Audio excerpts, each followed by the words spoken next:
আইনি লড়াই জিতে সাকিব আল হাসান যদি দেশের মাটিতে খেলেন তাহলে তাকে স্বাগত জানাবেন বলে মন্তব্য করেছেন যুব ক্রীড়া প্রতিমন্ত্রী আমিনুল হক। এদিকে গ্রামীণ জনপদের মাঠগুলোকে খেলার উপযোগী করে গড়ে তোলার প্রতিশ্রুতিও দিয়েছেন তিনি।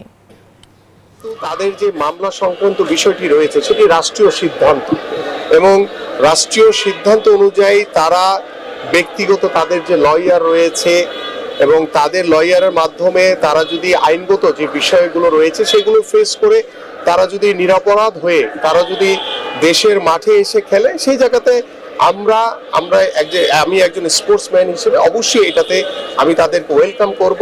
আমরা আজকে আর্থিক প্রতিষ্ঠান আমাদের বেশ কিছু ব্যাংকের যারা ব্যবস্থাপনা পরিচালক এবং নির্বাহী পরিচালক হিসেবে যারা দায়িত্ব পালন করছেন তাদের সাথে বসেছেন। খুব পজিটিভ একটি মিটিং হয়েছে এবং সেই পজিটিভ মিটিং থেকে তারাও আন্তরিকতা দেখিয়েছে।